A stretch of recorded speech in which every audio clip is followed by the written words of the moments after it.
O Peregrino, de John Bunyan, capítulo 18. Então vi, em meu sonho, que eles seguiram em um passo mais rápido, enquanto a ignorância tinha dificuldades para continuar. Assim falou o cristão ao seu companheiro de viagem. Tenho muita pena deste pobre homem. Certamente seu fim não será bom.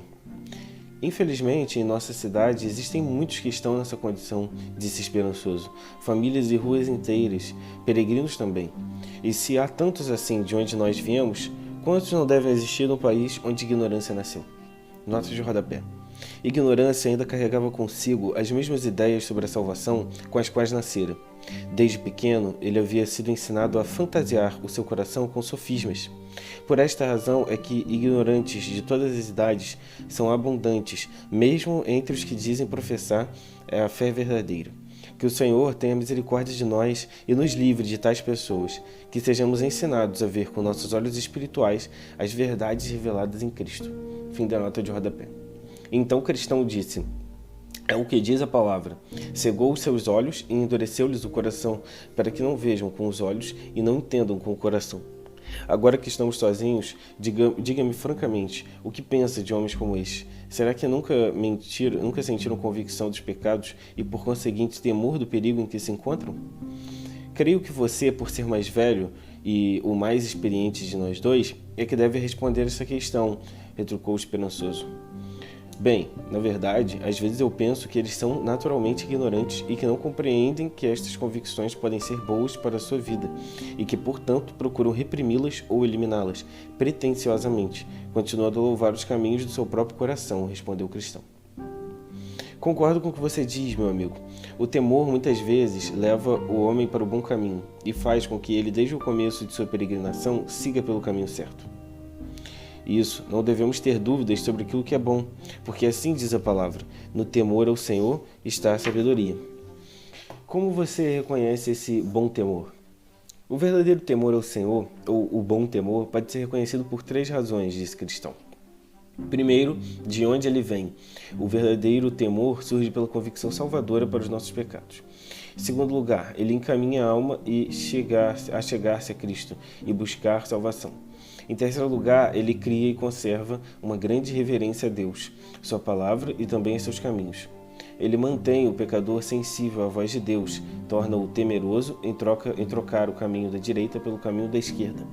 Faz com que o pecador recuse qualquer coisa que possa desonrar o nome de Deus, afugentar a sua paz e aborrecer o Espírito Santo ou que dê ao inimigo motivo de reprovação. Falou bem, meu amigo, disse esperançoso. Percebo que a verdade está em tudo que você disse. Mas já não estamos quase saindo do terreno encantado? Por que está cansado da nossa conversa? Não, apenas desejava saber onde estamos. Creio que nos falte pouco mais de 2 quilômetros para deixar o terreno encantado. Mas, voltando ao assunto, aquele que é ignorante não sabe que a convicção do pecado o leva a sentir temor, que será para o seu próprio bem, por isso tenta sufocá-lo. E como isso acontece? Cristão respondeu: primeiro, creem que tais temores sejam obra do demônio, quando na verdade elas são obras de Deus. Por isso, lhes resistem ou os ignoram como se fossem enviados para derrotá-los. Segundo, pensam também que estes temores vêm para prejudicar-lhes a fé, quando na verdade, pobres criaturas não têm nenhuma, por esta razão endurecem seus corações. Terceiro, presumem que a nada devem temer, independentemente de tais temores serem reais enviados por Deus, vão além dos limites em sua autoconfiança. Quarto, acreditam que esses temores vão levá-los para longe de sua velha e miserável santidade própria. Portanto, resistem a eles com todas as suas forças. Nota de rodapé. Velha e miserável santidade própria. Medite a respeito desta frase. Longe do Sr. Bunyan depreciar a verdadeira santificação pessoal. Esta mudança foi sua intenção. A ideia em tocar neste assunto foi por causa daqueles que insistem em exaltar mais a si mesmos do que a justiça de Cristo, o que é de fato uma atitude miserável.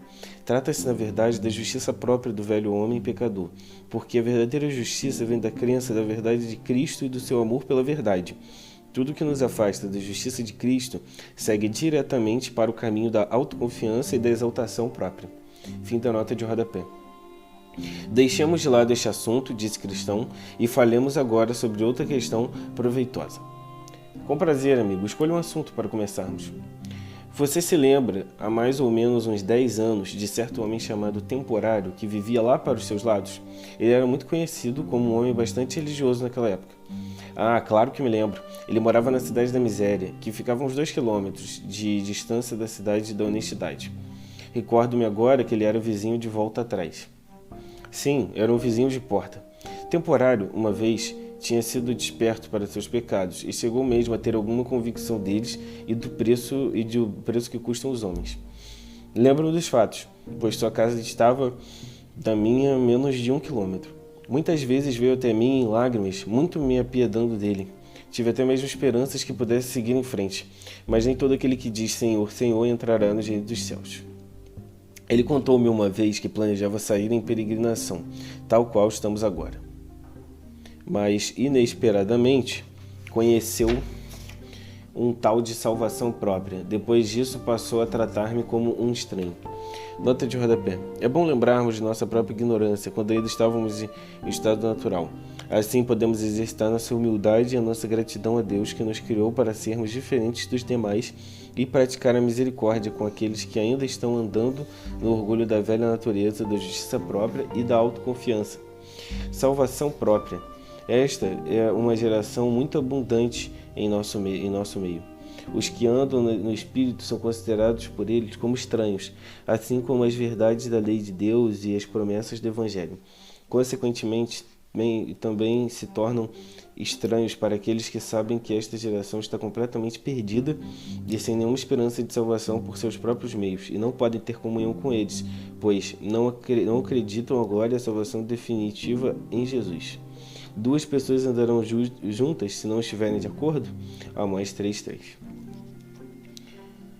Então o esperançoso disse: já que estamos falando sobre ele, vamos tentar juntos entender as razões do seu inesperado retrocesso e de outros como ele. Será proveitosa então essa nossa discussão. Agora é sua vez de conversar. Bem, em minha opinião, são 4 razões para isso, disse esperançoso. Em primeiro lugar, embora as consciências desses homens já tenham sido despertas, não houve nenhum tipo de mudança em suas mentes ou em seus corações. Por isso, quando o poder da culpa do pecado se vai, termina o motivo que os levou a se tornarem religiosos e voltam para os seus antigos costumes. Da mesma forma, vemos um cão que, doente pelo que comeu, acaba vomitando, mas que tão logo melhora, volta e come o próprio vômito. Não que faça isso com a consciência tranquila, se é que alguém acredita que um cão tenha consciência. Porém, o caso é que, uma vez passado o seu mal-estar, não deseja que nada o impeça de voltar ao seu estado natural, por isso volta a lambê-lo. O que confirma a verdade da palavra: o cão volta ao seu próprio vômito. Buscam ansiosamente o céu, apenas por conhecer e temer os tormentos do inferno. Contudo, quando a culpa do pecado se esvai, estes temores se aquietam. Logo voltam aos seus antigos desejos e esquecem que ansiavam ardentemente a felicidade nos céus, retornando assim à sua vida antiga. Nota de rodapé. Esta é a descrição perfeita do estado em que se encontram alguns dos que professam o cristianismo. Aqui podemos ver a razão por que tantos perecem. É neste momento que alguns aproveitam para negar a doutrina da consolação ensinada pelas Escrituras, de que os santos do Senhor devem perseverar em Deus até atingir a glória eterna nos céus. Enquanto exibem o orgulho de seus próprios corações e a ignorância da palavra de Deus, esses falsos cristãos tornam nulas as promessas de Deus e reduzem o evangelho da graça a menos que nada. Segundo lugar, outra razão é que acreditam que estes temores podem escravizá-los e dominá-los completamente. Falo do medo que têm dos outros homens, porque quem teme o homem cai em armadilhas. E, embora demonstrem ansiar pelo céu, quando as chamas estão a chamuscar-lhes orelhas, pensam 2 vezes quando já é passado o primeiro temor, dizendo que é melhor ser sábio e cauteloso do que desistir de tudo que se tem. Ou seja, que estão sempre se preocupando à toa, trazendo para si os mesmos problemas e aflições imprevisíveis e desnecessárias. Logo em seguida, encaminham-se de volta ao mundo dos seus prazeres. Terceiro lugar, a falsa vergonha que muitas vezes acompanha a religião está plantada à sua frente como uma parede em seu caminho, que é representada pelos orgulhosos e arrogantes, aos olhos de quem a verdadeira religião é vil e desprezível. Pois uma vez arrefecido seu temor da ira vindoura, voltarão ao curso normal de suas vidas. Quarto lugar, a culpa, somada ao temor, é muito aflitiva para eles, já que não gostam de encarar a própria miséria. Embora, talvez, à primeira vista, esse enfrentamento os fizesse procurar abrigo onde os justos se refugiam. Mas ainda que tivessem sentido temor e culpa por seus pecados, e isso os levasse a um despertamento real sobre a ira de Deus, reagiriam como em qualquer oportunidade que se apresentasse. De boa vontade endureceriam seus corações e escolheriam os piores caminhos, de modo que se afastariam mais e mais do arrependimento. Então o cristão disse: você fala com bastante inteligência, caro irmão. Concordo com você que a chave de tudo é a ausência de uma mudança no coração e na vontade do homem. Nota de rodapé. O texto de 2 Pedro 2,2 fala do cão que volta do seu vômito e a porca lavada que volta para a lama, nos dando uma ideia de como agem certas pessoas que recebem as doutrinas do Evangelho. Compare isso com o estômago. Ao receberem o Evangelho em seu estômago, ele provoca nelas certa aversão por seus antigos caminhos e, como o cão faz, ele os lança para longe de si. O mesmo exemplo se aplica à porca quando é lavada. E o que virá a seguir? Pense bem, a mudança de conduta foi apenas externa, sem nenhuma alteração na mente ou no coração. Ou seja, eles continuam sendo as mesmas velhas e sujas criaturas de antes, o porco e o cão. E a confirmação se dará pelos seus próximos atos. São como leões em pele de cordeiro, cedo ou tarde sua verdadeira natureza se manifestará. Fim da nota de rodapé. Por isso é que se parecem como um réu perante o juiz. Gemem e tremem, mostrando-se abatidos, sendo que a causa de tudo isso não é o arrependimento pelo crime cometido, e sim o medo da forca. Experimente conceder a tal homem a liberdade, e ele ainda será o mesmo ladrão pertencente à escória dos homens. Considere que, se em sua mente não houve nenhuma mudança, não poderia ser de outra maneira. Eu mostrei-lhe as razões que os fazem retornar aos seus antigos caminhos. Agora você deve me explicar como isso acontece. Vou te lhe dizer, estas coisas acontecem quando? Primeiro, sempre que podem, desviam seus pensamentos de Deus, da morte e do juízo que está por vir. Segundo, rejeitam pouco a pouco os seus deveres particulares, como fazer orações, guardar seus desejos carnais, a contrição pelos pecados cometidos, entre tantos outros deveres postos de lado. Terceiro, mantém distância dos cristãos verdadeiros e fervorosos. Quarto, esfriam no cumprimento das tarefas públicas, tais como a leitura e a pregação da palavra, reuniões de oração e no relacionamento com os irmãos. Quinto, começam a procurar defeitos nas pessoas verdadeiramente piedosas e isto de uma forma demoníaca, para que os expulsem da religião, tendo como pretexto alguma fraqueza que dizem ter encontrado neles. Sexto, passam a andar e se associarem com homens carnais, libertinos e levianos. Sétimo, começam a debochar abertamente de certos pecados, afirmando que são de pouca importância. Oitavo, e assim, com estas práticas, endurecem cada vez mais os seus corações, revelando quem eles são de fato, e, a não ser que o milagre da graça de Cristo impeça, serão lançados no abismo da miséria para padecerem eternamente por seus próprios erros e enganos. Nota de rodapé. Observe que, gradualmente, os apóstatas acabam por retornar às suas origens. É um processo que começa pela descrença, localizada dentro dos corações e termina com o pecado dominando suas vidas abertamente. Por que o amor ao mundo é proibido? Por que a cobiça é chamada de idolatria? Porque qualquer coisa que nos afaste de Deus e atrapalhe a nossa comunhão com Ele vai nos levar naturalmente à apostasia. Devemos olhar bem dentro do nosso coração e nos perguntar quais são as nossas paixões reais. Diariamente temos que obedecer a este mandamento. Acima de tudo, guarde o teu coração, pois dele depende toda a sua vida. Provérbios 4:23. Se negligenciarmos nosso cuidado diário, podemos estar certos que sofremos debaixo do pecado e suas consequências na terra e no seu curso rumo ao inferno. Tenham cuidado com a maneira como vocês vivem, que não sejam como os insensatos, mas como os sábios, aproveitando ao máximo cada oportunidade, porque os dias são maus. Efésios 5:15 e 16. Fim da nota de rodapé. Agora vi em meu sonho que, a essa altura, os peregrinos já deixavam a terra do terreno encantado e entravam no país de Beulá, cujo ar era doce e agradável e por onde o caminho seguia de maneira reta, cortando toda a extensão das terras. E eles sentiram-se confortados por um bom tempo. Ali ouviam continuamente o canto dos pássaros. Todos os dias flores novas brotavam nos campos e os barulhos das pombas estavam por todo lugar. Neste país, o sol brilhava dia e noite, pois estava além do vale da sombra da morte e fora do alcance do gigante desespero. Também dali não era mais possível avistar o castelo da dúvida. Nota de rodapé. Ah, que lugar abençoado! Que conforto maravilhoso para a alma dos peregrinos! Jó disse que a lâmpada do Senhor brilhava sobre sua cabeça. Jó 29:3.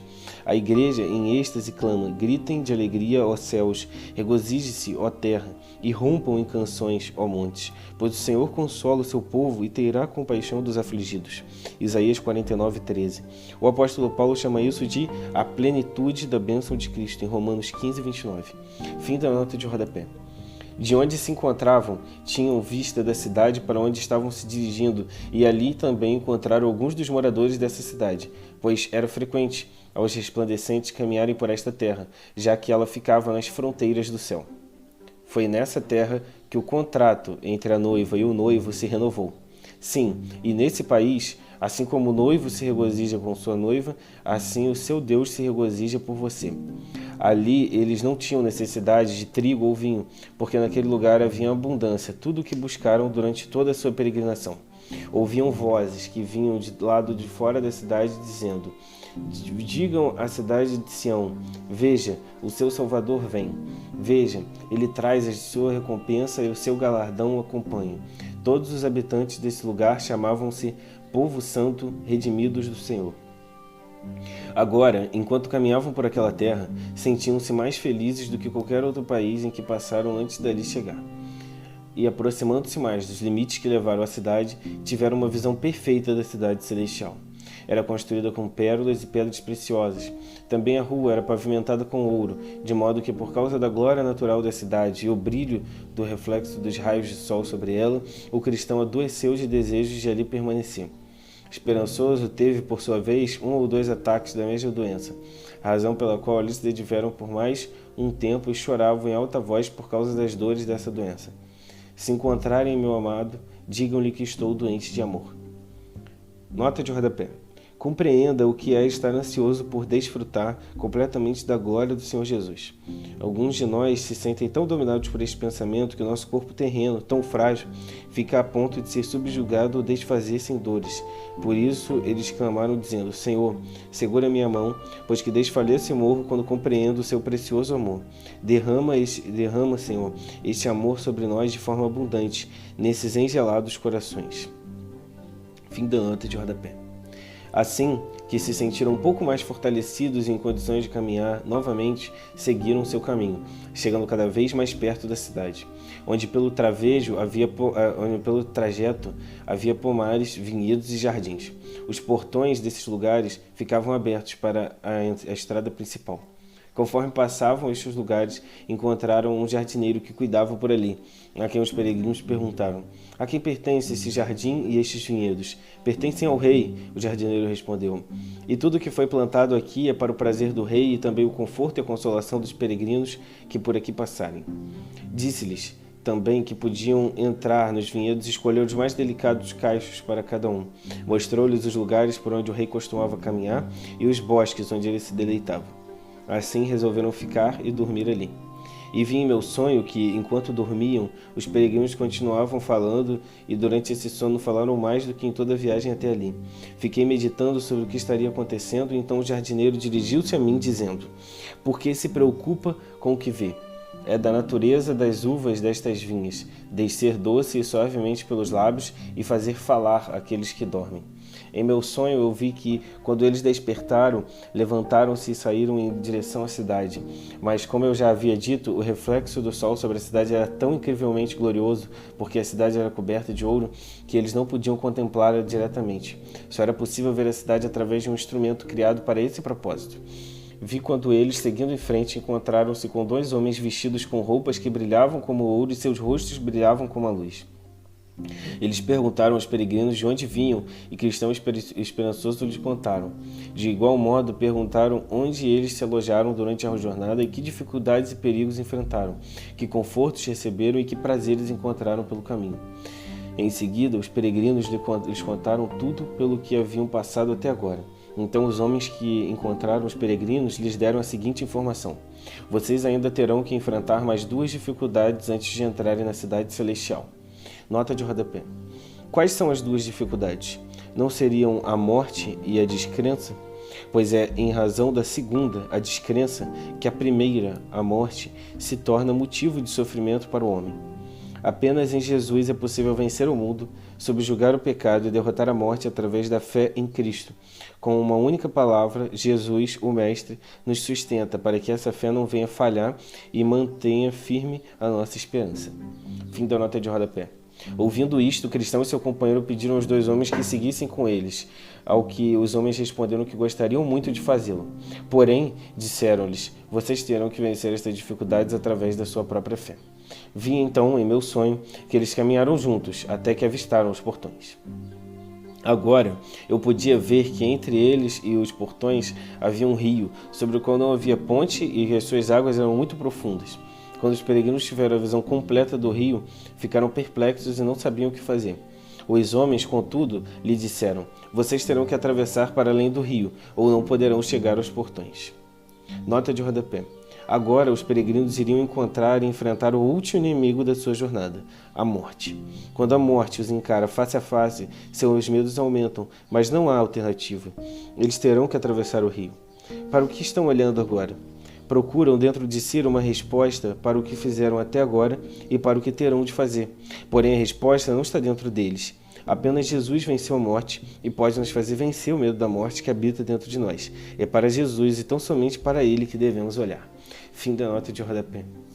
Os peregrinos, assustados, perguntaram se não existia outro caminho para se chegar aos portões, ao que os homens responderam, existe sim, mas apenas há 2 homens, Enoque e Elias, foram permitidos atravessá-lo desde a fundação do mundo.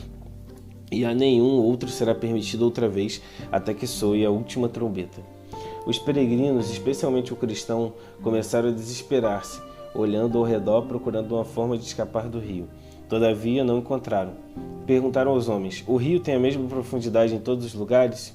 Não, mas isto não os ajudaria, disseram eles, porque as águas poderiam ser profundas ou rasas de acordo com a medida da fé que eles tivessem no rei daquele lugar. Nota de rodapé. A fé constrói uma ponte sobre o abismo das águas e o medo da morte é a montanha que a fé remove. A fé torna inútil a arma de destruição da morte e nos absolve de toda acusação, tornando inocentes aqueles que com a morte se encontrarem. Pelos olhos da fé, creia e confie nas obras de Cristo para a sua salvação. Creia também na vitória dele sobre o pecado, a morte e o inferno. Portanto, por todas estas coisas temos a prova das palavras do nosso Senhor Jesus, que lhes seja feito segundo a fé que vocês têm. Jesus é o nosso grande apoio para enfrentar a morte, nosso triunfante e vitorioso Mestre, para quem devemos olhar e confiar, pois ele tirou da morte seu poder de ferir e a tragou em sua vitória definitiva sobre ela. Fim da nota de rodapé. Depois de ouvirem estas palavras, os 2 peregrinos, Cristão e Esperançoso, lançaram-se nas águas, e quando entraram no rio, Cristão começou a afundar e gritou por socorro ao seu amigo Esperançoso. As correntezas formaram um turbilhão ao meu redor. Todas as tuas ondas e as tuas vagas passaram sobre mim. Respondeu o Esperançoso, coragem, meu irmão, posso sentir o fundo e isso é um bom sinal, pois me parece firme. Ah, meu amigo, disse o cristão, os laços da morte me cercaram. Eu não alcançarei a terra que mana leite e mel. Em seguida, uma grande escuridão e grande terror se abateram sobre o cristão, de forma que ele não conseguia enxergar nada à sua volta. Nota de rodapé. Não é possível. Depois de todas as experiências pelas quais passou o cristão, se alegrando em sentir a presença de Jesus, a sua paz, o seu amor, as suas consolações e o seu cuidado, não é possível que tudo terminasse daquela maneira. Diz a palavra, o último inimigo a ser destruído é a morte, 1 Coríntios 15, 26. De certa forma, a morte é um inimigo, mesmo para os chamados santos, pois colocam fim à sua existência mortal e destrói seus corpos. Entretanto, suas almas imortais dormem em Jesus e serão libertadas do peso do corpo carnal. Entrarão na presença de Deus e com ele permanecerão para todo sempre. Por esta razão, Jesus é o mensageiro da Boa Nova e o doce amigo para os que tiveram a sua alma regenerada. Fim da nota de rodapé. E tão desorientado ficou que não era capaz de falar, ou de se lembrar de forma coerente de todas as coisas boas e agradáveis que já tinha visto durante toda a sua peregrinação. As únicas palavras compreensíveis que dizia demonstravam todo o terror que havia em sua mente e os horrores que estavam em seu coração. O pavor que sentia de morrer afogado naquele rio e nunca chegar aos portões celestiais. Os homens que o levaram até o rio os observaram da outra margem e compreenderam que o cristão estava muito atormentado pelas lembranças dos pecados que havia cometido antes e depois de se tornar um peregrino. Também perceberam que o pobre homem estava sendo perseguido com visões de espíritos malignos que o estavam atormentando com palavras horríveis. Nota de rodapé. Satanás fica muito ocupado em tentar fazer sofrer em seus últimos momentos os que pertencem ao povo de Deus. Porém, assim como a morte, Satanás também já foi vencido por Jesus. Portanto, mesmo em meio aos seus ataques, o povo de Deus está seguro. Ele não tem mais o poder para destruir aqueles a quem Jesus redimiu, pois tem poder para salvá-los e é fiel aos seus. Fim da nota de rodapé. Diante dessa situação, era muito grande o esforço que Esperançoso fazia para manter fora da água, a cabeça do cristão. Em alguns momentos, ele quase afundava por completo, para logo em seguida vir à tona meio morto. Esperançoso se esforçava ao máximo para consolá-lo e animá-lo. Irmão, eu vejo que além do rio, homens esperam por nós. Ao que Cristão respondia: é por você que eles esperam, meu amigo. Você tem sido minha esperança desde que eu conheci. Lá é o seu lugar. Fui a sua esperança, disse ele, e você todo esse tempo foi a minha. Ah, meu irmão, exclamou Cristão, se eu fosse correto e digno, ele viria para me salvar deste rio, mas por meus pecados lançou-me nesta armadilha e abandonou-me aqui para morrer. Disse-lhe Esperançoso: você não se lembra do que é dito na palavra sobre o homem mau? Eles não passam por sofrimento e têm o corpo saudável e forte. Estão livres dos fardos de todos. Não são atingidos por doenças, como os outros homens. Este sofrimento pelo qual você está passando não é um sinal de que Deus se esqueceu de você. Na verdade, é para ele testar e ver se você consegue se lembrar de tudo que recebeu até hoje pela sua infinita bondade e se é capaz de viver nas tribulações apenas com sua fé nele. Quando tiver a oportunidade de voltar e visitar alguém que está doente ou no leito de morte, esteja certo de levar no seu coração e na sua boca a palavra de Deus, que é onde poderá encontrar palavras de bênção e conforto para o doente ou moribundo, pois é através da palavra de Deus que a fé virá. A fé que fortalecerá o doente ou que sustentará até os momentos finais. Jesus é a essência de toda a palavra de Deus. Fim da nota de rodapé.